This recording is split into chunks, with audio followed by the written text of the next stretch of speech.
قرآن و حدیث پڑھیے آپ، قرآن و حدیث پھر سن لیجئے. دو حقوق ہیں، ایک حقوق اللہ اور ایک حقوق العباد. تیسری کوئی چیز نہیں ملے گی. حقوق اللہ 1/4 ہے اور حقوق العباد 3/4. 1/4 حقوق اللہ ہے اور 3/4 حقوق العباد ہے.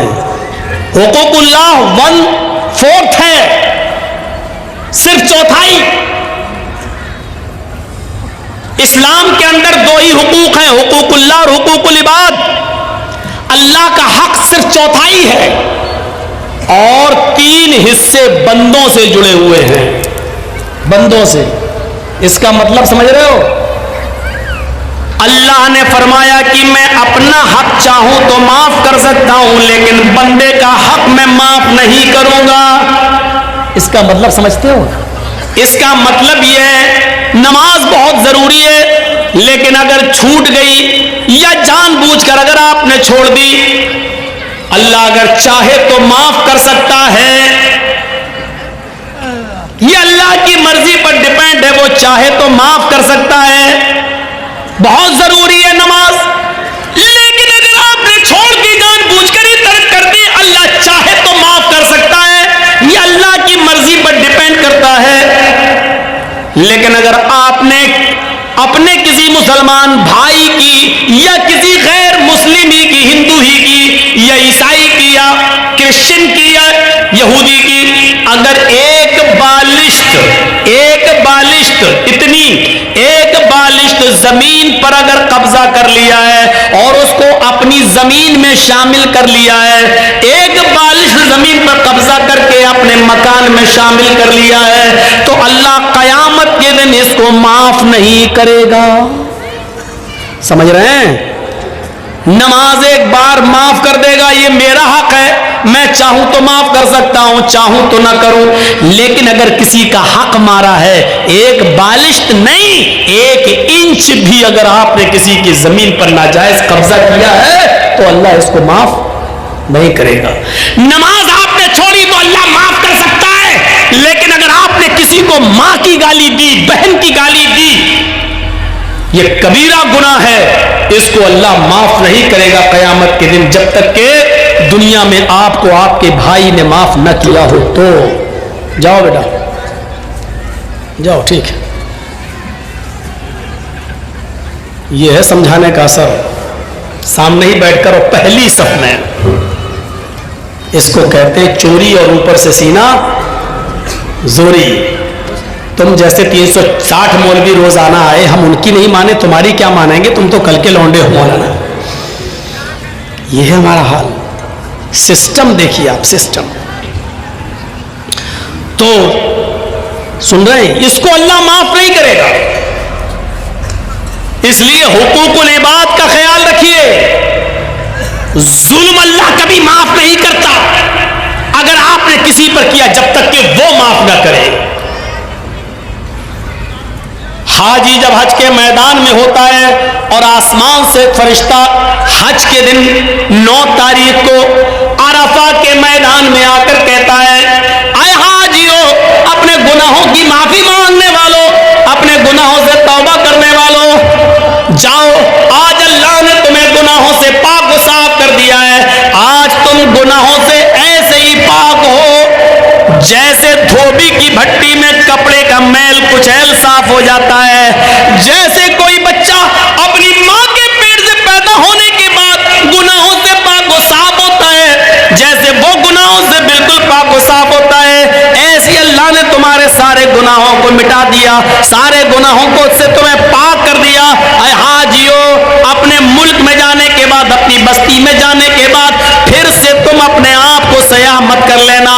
جاؤ، آج تمہارے اوپر سے گناہ مٹا دیے گئے ہیں اور تمہیں پیدا ہونے والے بچے کی طرح کر دیا گیا ہے، اس کپڑے کی طرح کر دیا گیا ہے جس کو دھوبی کی بھٹی میں جانے کے بعد اس کا میل و کچیل صاف ہو جاتا ہے، گندگی صاف ہو جاتی ہے. تمہیں کپڑے کی طرح دھل دیا اور صاف کر دیا ہے.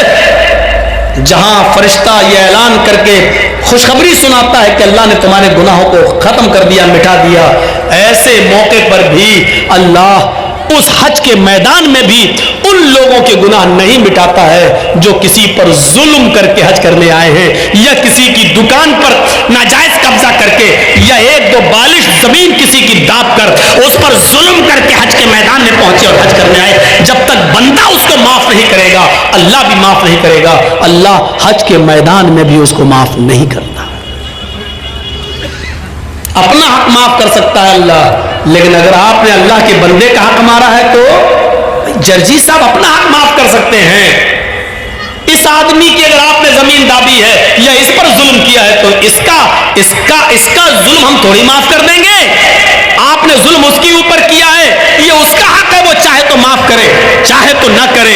جرجی صاحب اپنا حق معاف کر سکتے ہیں، دوسرے کا نہیں۔ اللہ کہتا کہ میں اپنا حق چاہوں تو معاف کر سکتا ہوں، لیکن میرے بندے کا مارا ہے تو جب تک بندہ معاف نہیں کرے گا ہم معاف نہیں کریں گے۔ دنیا میں معاملے صاف کریے، دنیا میں معاملے صاف کریے۔ اسی لیے جنازے کی نماز پڑھنے سے پہلے، پڑھانے سے پہلے یہ پوچھ لینا چاہیے کہ جس آدمی کا جنازہ میں پڑھانے جا رہا ہوں اس مرنے والے پر کسی کا کوئی حق تو نہیں ہے۔ کون پوچھتا ہے؟ آپ اپنے علاقے کے ملا اور مولویوں کو بتائیے کتنے لوگ ہیں جو پوچھتے ہیں؟ اس کے بنا جنازہ ہے ہی نہیں، لیکن بتائیے کتنے لوگ پوچھتے ہیں؟ کتنی بستیوں میں جاتا ہوں، جنازہ سامنے کھڑا، پڑھا دیا، اللہ اکبر، ہو گئی نماز، پڑھا دی گئی، اٹھایا جنازہ، چلا گیا۔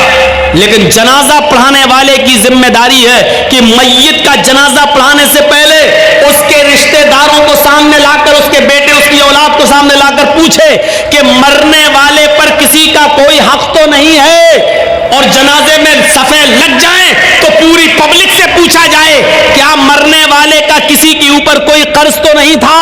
اگر ایک بھی آدمی کھڑا ہو کر یہ کہہ دے کہ مرنے والا میرا قرضدار تھا، مرنے سے پہلے اس نے قرضہ لیا تھا، قرضہ دیے بغیر مر گیا، تو پھر اس کے اوپر جنازہ نہیں پڑھا جائے گا۔ سن رہے ہیں آپ؟ پھر اس پر جنازہ نہیں پڑھا جائے گا۔ پھر اس کے گھر کا کوئی آدمی کھڑا ہو کر، اس کا بیٹا یا اس کا بھائی کھڑا ہو کر یہ کہے گا کہ اپنے باپ کا قرضہ میں ادا کروں گا۔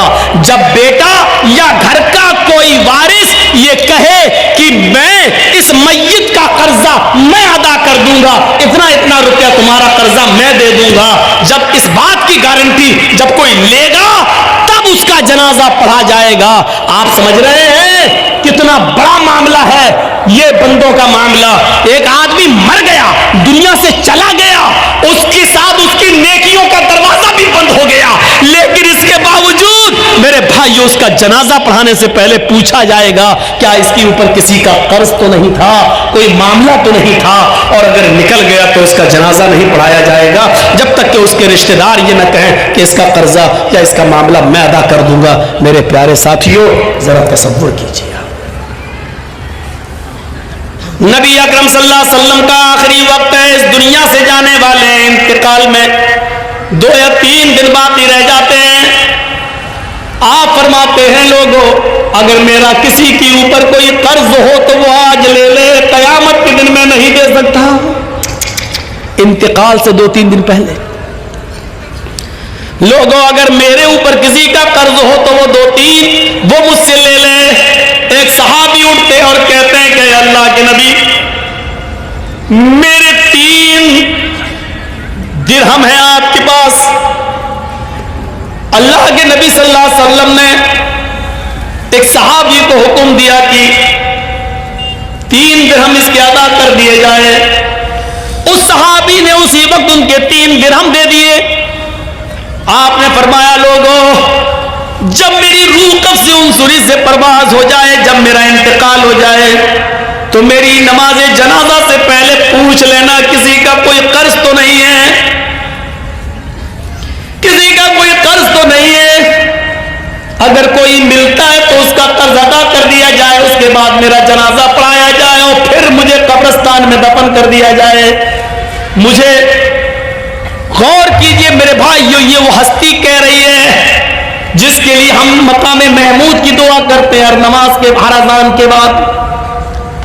اور اس کا حال یہ ہوا کہ اللہ کے نبی صلی اللہ علیہ وسلم کا جب انتقال ہوا تو پوچھا گیا کوئی قرض تو نہیں تھا؟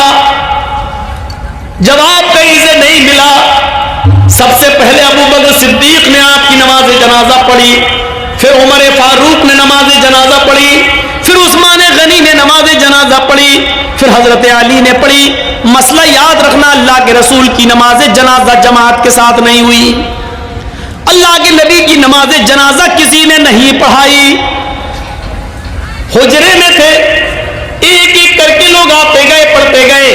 پہلے ابو بکر صدیق نے پڑھی, پھر عمر فاروق نے پڑھی, پھر عثمان غنی نے پڑھی, پھر حضرت علی نے پڑھی, پھر ایک ایک صحابہ بعد میں آتے گئے پڑھتے گئے, ایک ایک کر کے پڑھتے جاتے نکلتے جاتے, یہاں تک کہ بعد میں عورتوں نے بھی نماز جنازہ پڑھی اور سب سے لاسٹ میں بچوں نے نماز جنازہ پڑھی. اسی کو پڑھتے پڑھتے اور لوگ دیکھنے آتے تھے. اللہ کے نبی صلی اللہ علیہ وسلم کو تقریباً آج کے موجودہ ٹائم کے لحاظ سے 32 آورز انتقال کے بعد 32 گھنٹے تک آپ کو دفنایا نہیں جا سکا. 32 گھنٹے تک آپ کو دفنایا نہیں جا سکا. اور اس کے بعد جب آپ کو دفنا دیا گیا, مٹی آپ کی ہو جاتی ہے, تو حضرت ابو بکر صدیق جب تک خلیفہ رہے اعلان کرتے رہے لوگوں اگر نبی اکرم صلی اللہ علیہ وسلم کا قرض کسی کے اوپر ہو تو وہ مجھ سے لے لے. لیکن ابو بکر صدیق 2 سال تک خلیفہ رہے, 2 سال تک برابر اعلان کیا لیکن کوئی نہیں آیا. پھر حضرت عمر فاروق کا زمانہ آیا, حضرت عمر فاروق کے پورے 10 سال تک اعلان ہوتا رہا اگر نبی اکرم کا قرض کسی کے اوپر ہو, اگر کسی نے نبی کو قرض دیا ہو اور اس کا قرض باقی ہو تو وہ عمر سے آ کر لے لے. حضرت عمر فاروق کے 10 سال کی خلافت میں بھی کوئی قرضہ لینے نہیں آیا. حضرت عثمان غنی کا جب زمانہ آیا تو 12 سال تک اعلان کیا جاتا رہا اگر نبی اکرم نے کسی سے قرض لیا ہے تو وہ آ کر مجھ سے قرض لے لے, میں نبی کا قرض دینے کے لیے تیار ہوں. لیکن 12 سال تک عثمان غنی کے زمانے میں بھی کوئی قرض لینے نہیں آیا. ذرا اندازہ لگائیے کہ قرضے کا معاملہ کتنا بھیانک ہوتا ہے. اللہ کے نبی صلی اللہ علیہ وسلم اپنے انتقال سے پہلے خود اعلان کر رہے ہیں اگر کسی کا قرض میرے اوپر ہے تو لے لے. ایک اٹھتے اور کہتے ہیں کہ میرے 3 درہم آپ نے دلوا دیے, پھر کوئی نہیں ملا. ابو بکر صدیق نے 2 سال تک اعلان کیا لیکن کوئی نہیں ملا. عمر فاروق نے 10 سال تک اعلان کیا لیکن کوئی نہیں ملا. عثمان غنی بھی کہتے رہے کہ نبی کا قرض کسی کے اوپر ہو تو مجھ سے لے لے, لیکن 12 سال تک کسی نے کوئی قرض نہیں مانگا. غور کرو کہ قرض کا معاملہ کتنا بھیانک ہوتا ہے, کیونکہ قرض دار آدمی کی روح لٹکتی رہتی ہے زمین و آسمان کے بیچ میں. میرے پیارے ساتھیوں, جب تک اس کا قرضہ ادا نہ کر دیا جائے میرے بھائیوں یہ معاملہ بڑا عجیب و غریب رہتا ہے. آئیے اس معاملے کو سمجھنے کی کوشش کیجئے. حقوق اللہ معاف کر سکتا اپنا حق, لیکن بندے کا حق معاف نہیں کرے گا. اگر کسی نے کسی سے قرض لیا ہے تو پہلی فرصت میں قرض ادا کر دے, پہلی فرصت میں قرض ادا کر دے, کیونکہ نمازیں بیکار ہو جاتی ہیں, روزے بیکار ہو جاتے ہیں, حج بیکار ہو جاتا ہے. حج اسی لیے فرمایا کہ قرضہ لے کر حج جیسی عبادت بھی آپ کرنے نہیں جا سکتے. قرضہ لے کر قربانی آپ کر سکتے ہیں لیکن ایک وعدہ کیجئے, قرضہ جس آدمی سے لے رہے ہیں اس سے وعدہ کیجئے کہ 1 مہینے میں آپ کا قرضہ دے دوں گا, آپ مجھے 12,000 15,000 روپے بطور قرض دے دیجئے تاکہ ہمیں خصی لے لیں اور قربانی کر دیں. قرضہ لے کر قربانی کی جا سکتی ہے, لیکن اگر آپ کو یہ اندیشہ ہو کہ ہم اس کا قرضہ ادا نہیں کر پائیں گے تو پھر قرضہ لے کر قربانی کرنا بھی آپ کے لیے جائز نہیں ہے. اگر آپ کو یقین ہے کہ قرضہ ہم دے سکتے ہیں تو 1 مہینہ 2 مہینے کی اجازت لے کر قرضہ لے سکتے ہیں, لیکن قرضہ لے کر حج کرنے نہیں جا سکتے, کیونکہ قرضدار پر حج ہے ہی نہیں. قرضدار پر حج نہیں, حج تو اس پر فرض ہے جو صاحب استطاعت ہو. من استطاع الیہ سبیلا, جو ان استطاع الیہ سبیلا, اگر تم وہاں تک جانے کی طاقت رکھتے ہو تو حج کرو. تو حج کرو, اگر وہاں تک جانے کی طاقت نہیں ہے, استطاعت نہیں ہے, تو آپ حج نہ کرو. کتنی بری عادت کہاں سے کہاں نکل گیا اور کہاں بہت گیا, یہاں پہنچ گیا. میں کہہ یہ رہا تھا کہ ہم اپنے دوستوں کو کھلا سکتے ہیں, دشمنوں کو نہیں, لیکن اللہ رب العالمین کو دیکھیے, وہ اپنے دوست اور دشمن سب کو کھلاتا ہے, مومن و کافر سب کو کھلاتا ہے. یہ ہے رب العالمین. اس کے بعد آئیے دوسری آیت پر, الرحمن الرحیم. کتنی بڑی نعمت ہے, وہ بڑا ہی رحم کرنے والا, انتہائی مہربان ہے. اللہ کتنا بڑا مہربان ہے, یہ سمجھنے کے لیے بعد میں ہم آپ کو اس طرف بعد میں آئیں گے. پہلے یہ سوچئے, اللہ کہتا ہے کہ میرے پاس رحمت کے 100 درجے ہیں. اس بات کو ذرا غور سے سنیے گا, یہ سمجھ گئے تو پوری تقریر سمجھ جائیں گے. اللہ نے کہا میرے پاس رحمت کے 100 درجے. اللہ نے کہا مطلب اللہ کے نبی نے کہا, اللہ نے فرمایا, یعنی حدیث قدسی. اللہ کے نبی فرماتے ہیں کہ اللہ نے فرمایا میرے پاس رحمت کے 100 درجے ہیں. دنیا میں جو تم رحم و کرم, محبت و الفت دیکھ رہے ہو, یہ ایک درجہ میں نے دنیا میں اتارا ہے. رحمت کے 100 درجوں میں سے صرف ایک درجہ میں نے دنیا میں اتارا ہے. 99 درجے میں نے اپنے پاس رکھے ہیں. اب میں کسی سے پوچھوں رحمت کے کتنے درجے ہیں؟ 100. اور دنیا میں اللہ نے کتنا درجہ اتارا ہے؟ ایک, صرف ایک. ایک مرغی کو دیکھیے آپ, مرغی بلی کو دیکھتی ہے فوراً بھاگتی ہے, لیکن وہی مرغی جب انڈوں پر بیٹھتی ہے اور انڈوں سے چوزے نکلتے ہیں, اور مرغی جہاں سڑک پر دانا چگتی ہے, اپنے بچے اس کے پیچھے پیچھے آتے ہیں, اچانک بلی کو دیکھتی ہے مرغی تو بھاگتی نہیں ہے. اب آپ دیکھیے وہ مرغی اب بھاگ نہیں رہی ہے, کیونکہ جانتی اگر میں بھاگوں گی تو میرے بچے مارے جائیں گے. وہ مرغی اپنے پروں سے کھول کر اپنے بچوں کو سمیٹتی ہے اور بلی کے سامنے سینہ تان کے کھڑی ہو جاتی ہے. اس مرغی کے اندر اپنے بچوں کی محبت اور اپنے بچوں کی الفت کے لیے پروں کا کھول دینا اور اپنے بچوں کا سمیٹ لینا, یہ اسی ایک درجے محبت کا حال ہے. یہ اسی ایک درجے محبت کا حال ہے, 99 درجے نہیں. ایک کتیا جب اس کے بچے پیدا کرنے کا وقت آتا ہے تو آپ دیکھیے کتیا بھی ایسی جگہ تلاش کرتی ہے کہ ہم اپنے پیٹ سے اپنے بچوں کو جنم دے سکیں جہاں دوسرے کتے نہ پہنچ پائیں اور خطرناک جانور وہاں پہنچ کر ہمارے بچوں کو مار نہ ڈالیں. آپ نے دیکھا کبھی وہ کتیا بھی ایسی جگہ تلاش کرتی ہے جہاں اس کے بچے محفوظ رہ سکیں. یہ محبت اس کتیا کے اندر کس نے ڈالی؟ ایک بکری کو دیکھیے, ایک گائے کو دیکھیے, ایک بھینس کو دیکھیے, جب وہ بچہ جنتی ہے تو کتنی غلاظت اور گندگی اس بکری کے بچے کے اندر ہوتی ہے. وہ بکری, وہ بھینس, وہ گائے جب بچہ پیدا کرتی ہے تو اپنی زبان کھول دیتی ہے اور اپنے بچے کے جسم پر لگی ہوئی گندگی کو اپنی زبان سے چاٹتی ہے اور اپنے بچے کو کھڑا کرنے کی کوشش کرتی ہے اور پھر اس بچے میں روح پھونک دیتی ہے. اور پھر آپ دیکھیے جب بھینس یا گائے کا مالک اس گائے کے دودھ کو دوہتا ہے تو گائے اور بھینس اپنے بچے کو پلانے کے لیے تھوڑا سا دودھ اوپر چڑھا لیتی ہے. تصور کرو, اور جب اس کے بچے کو چھوڑا جاتا ہے تو فوراً وہ گائے اور بھینس دودھ کو نیچے اتار کے اپنے بچوں کو پلاتی ہے. یہ محبت, یہ الفت اس گائے کے اندر, اس بھینس کے اندر, اس بکری کے اندر کس نے رکھی ہے؟ یہ اسی محبت, اسی رحمت کے ایک درجے کا حال ہے. اسی رحمت کے ایک درجے کا حال ہے. اور سنیے, جس نے 99 درجے اپنے پاس رکھے ہو وہ کتنا مہربان ہوگا.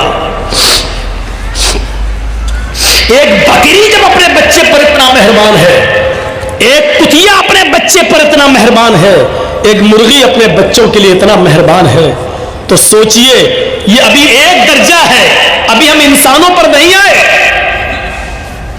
ابھی ہم انسانوں پر نہیں آئے. حضرت عمر فاروق فرماتے ہیں ایک جنگ کے اندر کچھ قیدی گرفتار کیے گئے اور گرفتار کر کے ان کو جناب محمد رسول اللہ کے سامنے لایا گیا. ایک جنگ کے اندر کچھ قیدیوں کو گرفتار کیا گیا اور ان قیدیوں کو محمد رسول اللہ کے سامنے پیش کیا گیا. ان قیدیوں میں ایک عورت بھی تھی. جو قیدی قید کر کے لائے گئے, جو مجرم قید کر کے لائے گئے, ان مجرمین کی لسٹ میں, ان قیدیوں کی لسٹ میں ایک عورت بھی تھی.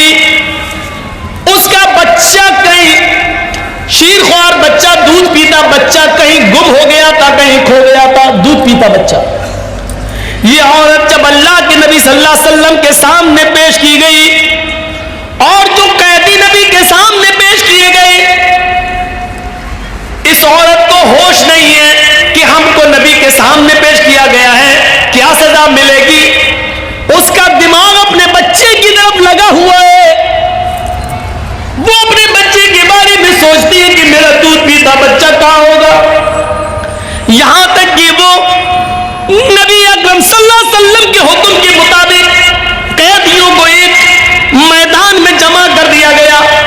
اس میدان میں اس عورت کو بھی لایا گیا. وہ عورت جس بھی چھوٹے بچے کو دیکھتی, جس چھوٹے بچے کو دیکھتی, جس دودھ پیتے بچے کو دیکھتی, اس سے چھین لیتی اور اپنے پستان سے اس بچے کو لگا کر دودھ پلانے لگتی. اللہ کے نبی نے پوچھا ایسا یہ عورت کیوں کر رہی ہے؟ جس عورت کے بچے کو دیکھتی یہ پکڑ لیتی اور اپنے پستان کا دودھ پلانے لگتی. ایسا کیوں ہے؟ جواب دلائے اللہ کے نبی, اس عورت کا بچہ کہیں گم ہو گیا ہے, اس لیے یہ ہر بچے کو اپنا بچہ سمجھ رہی ہے. اللہ کے نبی نے اس عورت کی اس محبت کو دیکھا, اس عورت کی اس رحمت کو دیکھا جو دوسروں کے بچے کو اپنا بچہ سمجھ رہی ہے.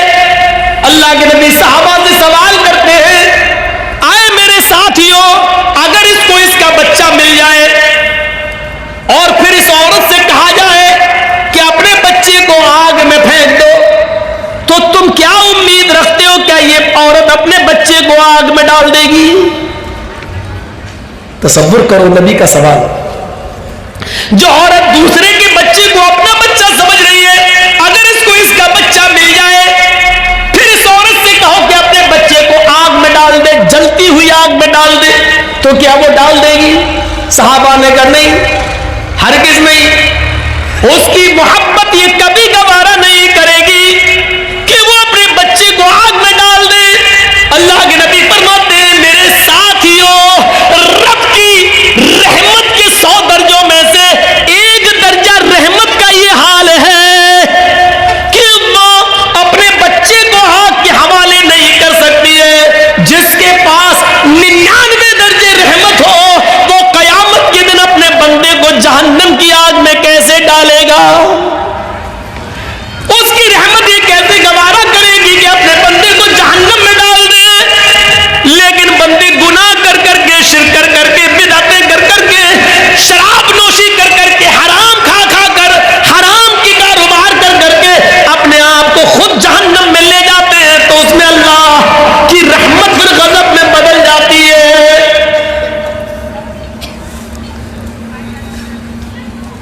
ورنہ رب کی رحمت یہ گوارا نہیں کرے گی. جس کے پاس 100 درجے رحمت ہو, وہ کیسے گوارا کرے گا کہ میرا بندہ جہنم میں جائے؟ آپ ایک مثال کو سمجھنے کی کوشش کریں.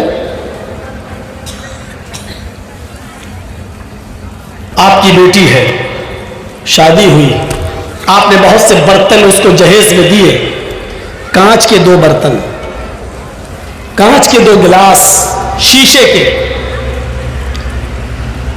2 گلاس آپ نے اس کو دیے, بہت سے برتن دیے, لیکن 2 گلاس رکھے ہوئے تھے الماری میں, اور کانچ کے دونوں گلاس جس کو آپ کی بیٹی سسرال میں جانے کے بعد روزانہ صاف کر کر کے رکھتی تھی, اچانک دونوں گلاس گرتے ہیں نیچے. ایک گلاس تو ٹوٹ کر ٹکڑے ٹکڑے ہو جاتا ہے اور دوسرا گلاس بچ جاتا ہے. اتفاق ہے, دوسرا گلاس بچ جاتا ہے. اب آپ سے میں پوچھتا ہوں, آپ کی بیٹی کس گلاس کی حفاظت کرے گی, جو بچ گیا اس کی یا جو ٹوٹ گیا اس کی؟ کوئی بھی عقل مند انسان ہوگا, اس کو اگر کھڑا کر کے پوچھا جائے تو وہ یہی کہے گا, ارے جو ٹوٹ گیا اس کی کیا حفاظت کرے گی, وہ تو چکنا چور ہو گیا ہے. اس کی حفاظت کرے گی جو بچ گیا ہے. تو جو گلاس بچ گیا اس کو اٹھائے گی, اس کو پوچھے گی اور پھر رکھ دے گی, اور جو ٹوٹ گیا, چکنا چور ہو گیا, وہ جانتی ہے کہ یہ جڑ نہیں سکتا. اب اس کو گھر میں بھی رکھنا گوارا نہیں کرے گی, جھاڑو سے ادھر ادھر کانچ تو نہیں بکھر گئی, کسی کے پیر میں نہ چپ جائے, اس لیے اس جگہ کو صاف کر کے اس ٹوٹے ہوئے کانچ کے گلاس کو صاف کرے گی اور ایک برتن میں لے کر ڈسٹ بن میں ڈال دے گی یا باہر کوڑے میں جا کر پھینک دے گی. اس ٹوٹے ہوئے گلاس کو کبھی وہ اپنے پاس نہیں رکھے گی. کیوں؟ ہر چیز کا ایک کوشچن ہوتا ہے, کیوں؟ یہ بھی ایک کوشچن ہے. وہ صحیح سلامت گلاس کی حفاظت کر رہی ہے, لیکن ٹوٹے ہوئے گلاس کو گھر سے باہر کیوں پھینک رہی ہے؟ اس کیوں کا جواب ہے, صحیح سلامت گلاس کی حفاظت اس لیے کر رہی ہے کیونکہ وہ کام کی چیز ہے, وہ پینے کے کام آئے گا, مہمانوں کو پانی پلانے کے کام یا چائے پلانے کے کام یا دودھ پلانے کے کام آئے گا. لیکن ٹوٹا ہوا برتن کسی کام کا نہیں, اس لیے اس کو باہر پھینک رہی ہے. چلیے اب میں آپ سے پوچھتا ہوں کہ ایک ماں کے دو بیٹے ہیں, دونوں بیٹے جوان ہیں, ایک پڑھ لکھ کر بہت قابل ہو گیا ہے, اس کی سرکاری سروس لگ گئی ہے, اس کو 1 لاکھ روپیہ مہینہ مل رہا ہے. ماں بوڑھی ہو چکی ہے, باپ کا انتقال ہو چکا ہے, وہ بیٹا 1 لاکھ روپیہ مہینہ کماتا ہے, 50,000 روپے مہینہ کماتا ہے, اور اسی پر وہ اپنا پیٹ بھی پالتا ہے, اپنے بیوی بچوں کا پیٹ بھی پالتا ہے, اور اپنی بوڑھی ماں کا بھی خیال رکھتا ہے. لیکن اسی ماں کا ایک دوسرا بیٹا ہے, وہ بھی جوان ہے, لیکن اس کے دونوں پیروں میں پولیو ہے, لکوا مار چکا ہے, اس کے دونوں ہاتھوں میں کمپن ہے, ہاتھ بھی اس کے لکوا مار چکے ہیں, وہ نہ اٹھنے کے لائق ہے, نہ اپنے سے بیٹھ سکتا ہے, نہ اپنے سے کھا سکتا ہے, نہ اپنے سے پیشاب اور پائخانہ کر سکتا ہے. اس بچے کی عمر بھی 18-20 سال ہے, اس کا بھائی بھی 20-22 سال کا ہے, جو کماتا ہے اور اپنی ماں کو کھلاتا ہے. لیکن یہ بیچارہ اپاہج بچہ, دونوں پیروں سے اپاہج, دونوں ہاتھوں سے اپاہج, بستر پر لیٹا ہے, یہ نہ کما سکتا ہے, نہ ماں کا پیٹ بھر سکتا ہے, نہ خود کھا سکتا ہے. یہ بچہ بھی ناکارہ ہے, کسی کام کا نہیں ہے, بیکار ہے, بلکہ یہ بچہ اپنے ماں پر بھی بوجھ بنا ہے, بلکہ اپنے بڑے بھائی کے اوپر بھی بوجھ بنا ہوا ہے. میں آپ سے پوچھنا چاہتا ہوں, ماں ان دونوں بچوں میں سے کس بچے کی حفاظت کرے گی اور کس بچے کو اپنے گھر سے باہر نکالے گی؟ آپ کا جواب ہوگا, وہ کسی بھی بچے کو باہر نہیں نکالے گی. وہی عورت جو کانچ کے گلاس کی حفاظت کر رہی ہے جو بچ گیا کیونکہ وہ کام کا ہے, لیکن ماں اس کام کے بچے سے زیادہ دیکھ ریکھ اس بچے کی کر رہی ہے جو دونوں بستر, اپنے دونوں پیروں دونوں ہاتھوں سے اپاہج اور لکوے کا شکار ہے, فالج مار چکی ہے, اس کی حفاظت کر رہی ہے. ماں اس بچے کے سر سے پسینہ نہیں پہنچے گی جو محنت کر کے آیا ہے,